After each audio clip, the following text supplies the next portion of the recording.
see, another episode of, I don't know how old he was when this happened, but shortly after we were married, it was right around Christmas time, Jim was called for grand jury duty in Boston, which meant that he was locked up and so stayed in town. And Robert and I were alone. He was old enough to, he must have been older than, because what I'm telling is the episode of throwing a screwdriver, just willy-nilly, I think. I don't think he had any intention, but the screwdriver went into the portrait of the oil painting of the man over the fireplace.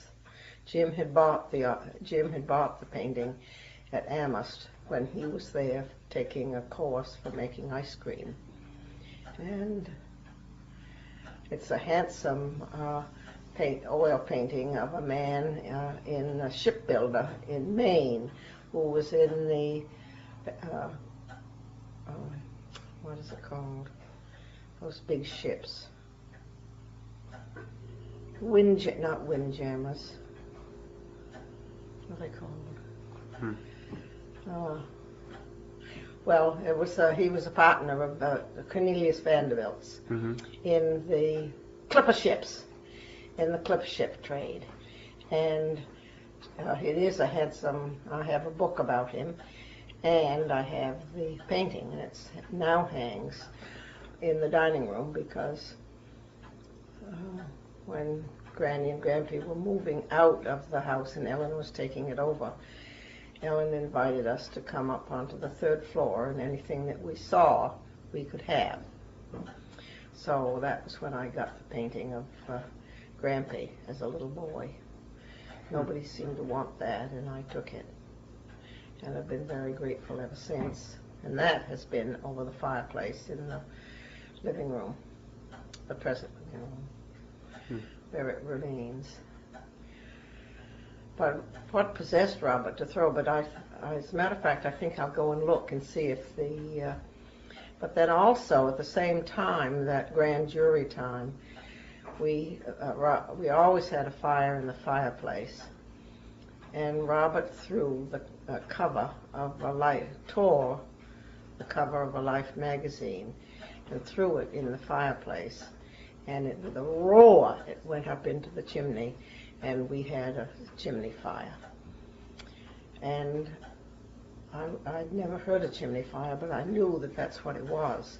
So I ran out to call the milkmen. They were just finishing up the milking. And both the boys, both Bud and Ed Moody, were terrified of fire. And so they wouldn't come in, but they told me to go and call the fire department. And they pulled the milking machines off the cows and then just left me waiting for the fire department to come, which they, of course, did do right away. And Drew Doherty was the chief of the fire department. He also was a farmer. He had cows, and his farm was up on where Betty Levin has her sheep. So that, anyway, that was a scary episode. But by and large, those were the only really serious problems, really monumental events that I can remember with Robert's early childhood, because he just went along in a very steady progression, doing all of the things that you want a child to do, and behaving, and causing me no trouble as a new mother.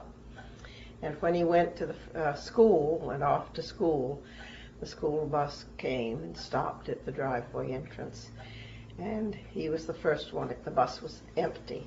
And he got up into the bus and walked all the way to the end, and then sat down right in the middle of the back seat so I could see him going along his first day of independence. And when he was in the first grade, he was in the basement of the center school. And I don't remember the name of this teacher, but she was absolutely remarkable. She was such a fine teacher. And by the end of the year, he was reading, writing, and just a good student, enjoyed it, wanted to go to school, and she had grounded him very, very well. And of course, by that time, Alice was around, and I was sick after Alice was born, so that I was in bed for quite a long time, and I had a mastitis, and I knew what a mastitis was because the cows have mastitis, and so I wasn't able to nurse her as I had Robert. And I found out that I had something, that I suspected the mastitis when Jim and I had taken Robert and gone down to Katomet for the weekend. We were staying with Uncle Phil and Aunt Elsie. And when I woke up on Monday morning, one of my breasts was very, very hot and sore.